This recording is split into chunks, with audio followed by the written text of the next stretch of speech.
ada dia malah kasih saran ke sellernya si Tokped Care itu, nanti masukin barang yang lebih sesuai. Barangnya sesuai, orangnya nggak tahu, tim Tokped juga nggak tahu tuh. Tokped kalau lu nonton ya, ubah tim Tokped Care lu udah blow on.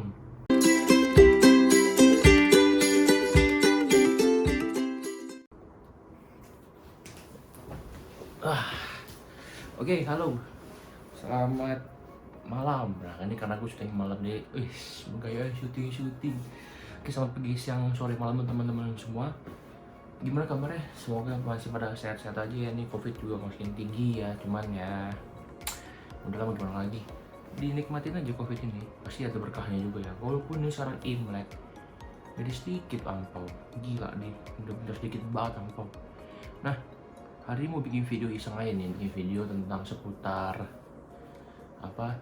pengalaman berjualan di Tokopedia ya. Nih salah satu platform yang buka e-commerce terbesar juga nih. Buat kalian yang suka berjualan di sana, mungkin kalian juga pernah ngalamin ini ya. Nah, gue mau sedikit cerita aja nih. Tapi hari ini malam minggu nih. Enak kali ya keluar kan, ngumpul, dia nggak ada ngajak cabut. Udah, nah ini gue udah ngerangkum nih beberapa tipe-tipe customer yang ada di Tokped gue nih. Ini suka dukanya. Kita mulai dari hal duka dulu. Kita mulai hal-hal dari yang buruk-buruk dulu gitu ya, biar nanti enak. Nah, dukanya contoh gini. Ini duka yang paling gampang ya, yang paling sering orang alamin lah. Orang beli tapi barangnya nggak langsung di ACC kan. Jadi barangnya nyampe, dikit dulu tuh sama dia tuh 2 hari. Nah, nggak langsung diterima.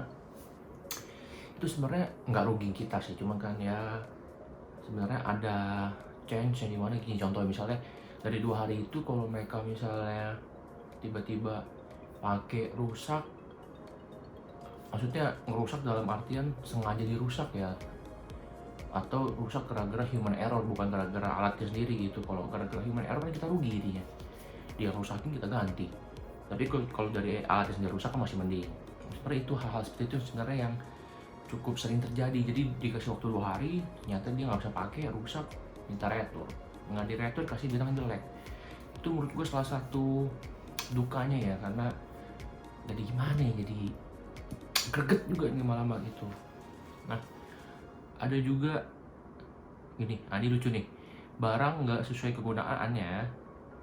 Padahal dari gini, dia tuh beli barang ya kan, dia tahu nih, misal gini, dia beli ini nih mic ya kan, dia beli micnya ini dia beli tujuannya buat dipakai di kamera contohnya.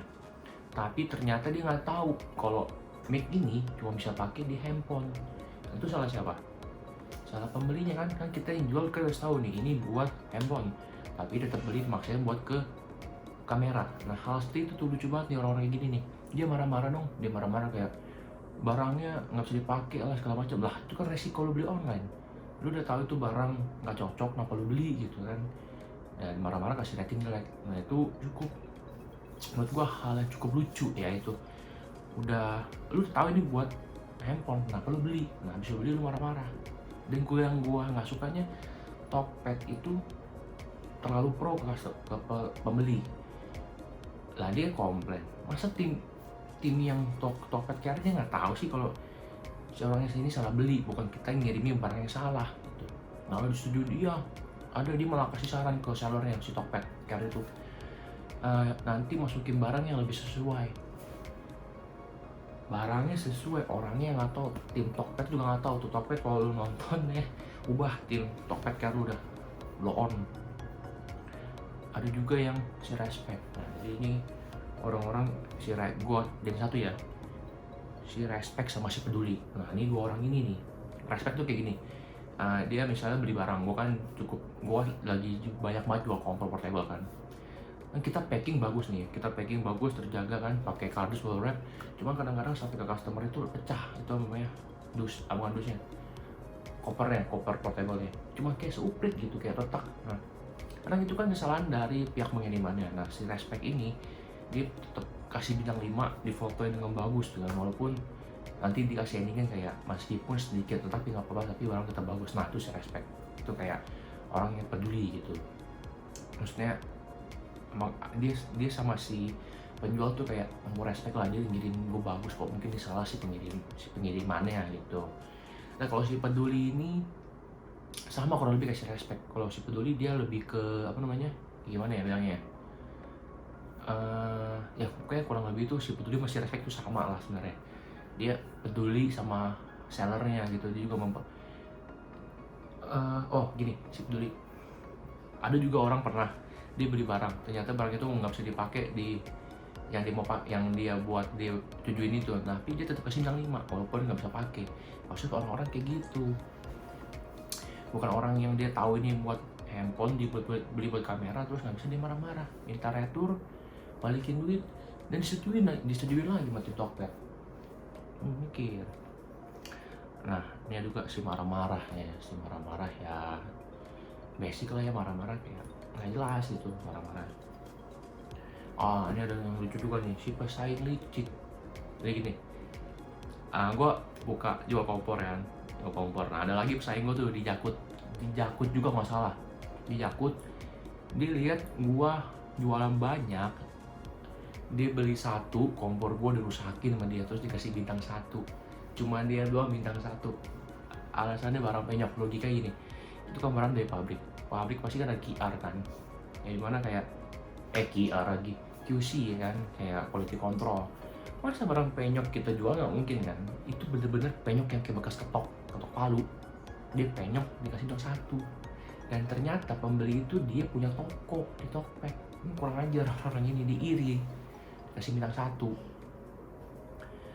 Ada juga yang, nah ini tukang refund ini sama kayak tadi yang gue bilang tuh ya, yang dia beli nggak sesuai dia marah-marah gitu, akhirnya itu orang itu harusnya diblokir ada Tokped. Kasihan kita penjual. Gini, barang ini contoh ya, ini barang dia beli, dia udah buka segel segala macem, dibalikin ke kita, dan kita masih bisa jual. Itu dia, Tokped juga bodo amat. Okon juga tuh tim Tokped tuh.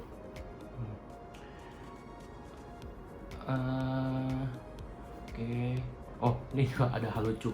Ini salah gue sih sebenarnya sih. Jadi ada pembeli, dia beli kompor, dia bilang, "Kak, jangan dimasukin faktur." Gue bacanya, "Kak, pakai faktur." Jadi gue masukin faktur, ternyata pas gue bikin, karena biasanya nggak pakai faktur kan, pembeli udah pelong gitu, nggak ada bukti pembayaran apa-apa, cuma bayar di Tokped. Gue printin dari toko, gue masukin tak. Nyampe sono ternyata dia dropship, kan? Dia dropship, barangnya dibuka sama customer situ, kok lebih murah. Nah, tahu orangnya kena SP dong gara-gara gua. Pokoknya buat nonton itu sorry banget ya, kalau ada salah satu pembeli yang itu, sorry banget, gua nggak tahu, emang kayaknya ada salah baca dari tim gua. Ya, pokoknya maaf banget sampai kena SP, sorry. Nah, rating kecil tapi nggak ada penjelasan. Oke. Kasih rating, dia beli barang kasih rating bintang 1, bintang 2, cuma bintang 2, bintang 1, nggak ada penjelasannya, kita nggak tahu saat kita di mana kan. Ya paling nggak tahu lah, misalnya packingnya jelek atau apa kan, biar next kita bisa lebih perbaikin. Dia nggak, yang 1, bintang 2, udah taruh aja. Aneh juga gitu. Gue juga pengen bantu retur, kalau misalnya rusak nggak bisa, dihubungin nggak dibalas gitu ya. Ini juga nih lucu. Kayak gini, kemarin gue jual bracketnya harganya 25.000 ya, gue pikir gue turunin lah ke 24.000 biar banyak yang beli kan, biar persaing juga. Anjir murah banget. Nah, banyak dong yang ngechat, "Kak, bikin 25 lagi dong biar free ongkir." Dikasih harga murah nggak mau, maunya harga 25 tetap sama. Kenapa? Kan dia pengen ambil free ongkirnya. Itu yang lucu-lucu juga tuh. Nah itu yang tadi yang dukanya ya, ini gue catatan dukanya. Yang sukanya yaitu kalau kita lagi proper, Tokped bagus, orderan banyak, itu gue suka. Karena gue juga butuh bayar karyawan, bayar peralatan buat packing, bumper wrap, lakban, semua macam kan gue bayar semua sendiri. Jadi butuh kebutuhan yang emang kalau dengan order banyak itu kan enak kan, jadi kayak bisa bayar karyawan dengan sendiri tanpa harus nombok. Karena gue bener-bener mulai online ini semua pure tanpa bantu orang tua. Jadi orang tua gue cuma sponsor di bulan pertama, karena kan gue gak ada modal. di bulan kedua, tiga selanjutnya itu gue udah gak pakai modal mereka, jadi gue bayar karyawan sendiri, bayar beli peralatan semua sendiri, beli ini itu sendiri, semua sendiri gitu. Jadi kalau kadang penjual sepi agak deg-degan juga, aduh bisa bayar karyawan nggak nih gitu kan, daripada harus nombok. Kalau kita bisa dapetin banyak, kenapa enggak gitu kan. Nah itu menurut gue tantangan paling susah buat gue tuh, gue punya karyawan, gue harus bayar dia, dan itu tantangan yang menurut gue cukup sulit gitu ya. Kalau lu orang punya usaha sampai bisa punya karyawan banyak di online, mantep banget, lu keren, karena gua akuin nggak gampang bisa begitu.